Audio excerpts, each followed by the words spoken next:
story in a letter to the OpenAI board from hundreds of employees. The vast majority of those left at OpenAI are saying they will resign from the company and join the newly announced Microsoft subsidiary led by Sam Altman and Greg Brockman if the board of OpenAI does not resign. Lots of implications. Joining us now is someone that knows OpenAI very well, worked with that company, now leads his own startup, Octane. Let's bring in Matt Schlicht, Octane AI CEO. First off, what have you heard from OpenAI? You are essentially a developer that relies on the underlying technology. You're trying to build using underlying technology. Have you had any update from OpenAI? Yeah, so Octane AI, we've been around since 2016. We now are built on top of OpenAI's GPT-4. We help entrepreneurs run AI automations. We've helped them generate over $500 million, and a lot of that is because of what OpenAI has provided us. So this weekend has been really tumultuous. I'm a big believer in Sam. The community's a big believer in Sam. I know him from back when I was in Y Combinator in 2012. But OpenAI, we just had Dev Day. I was there. It was the peak of their technology. Excitement was off the charts. It went really, really well. Now there's a little bit of mistrust, a lot of mistrust on what's going to happen. I am hearing from OpenAI that they are expressing support for developers. They're going to make sure the APIs stay up. The technology is not going to go down. But this weekend has been a lot for anyone in the AI ecosystem. Matt, let's stay with your relationship with Sam and the company for a minute. You know lots of people that work there. You're friends with people who rely on the ecosystem as well. In your mind, is there a path forward where Sam comes back to OpenAI? Or are we looking at a new look OpenAI and trying to understand how you work with them and how others work with this new look OpenAI? It's really unclear. I think over the weekend we thought Sam was going to come back.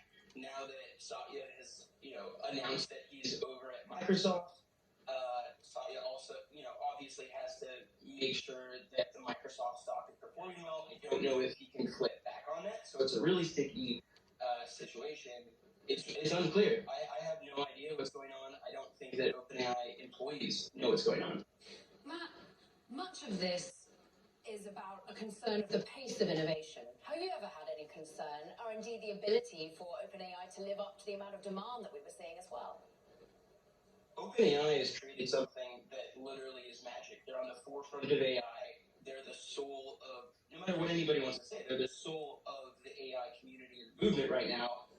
In terms of, have I thought about, is AI going to go too fast or is it going to go too slow? I think that this disruption is definitely causing it to go slower, and I would like it to go faster, as well as a lot of people in the AI community. We rely on this technology. It's allowing you to put human-like intelligence inside of your code, which means that the program can write content, it can talk like a human, and it can make reasoning decisions like a human. It can be autonomous, and it's just getting better at a breakneck speed. So this disruption with OpenAI, for myself and for anyone building on top of this technology, means that is it going to go slower? Is it going to be pulled back? What's going to happen next?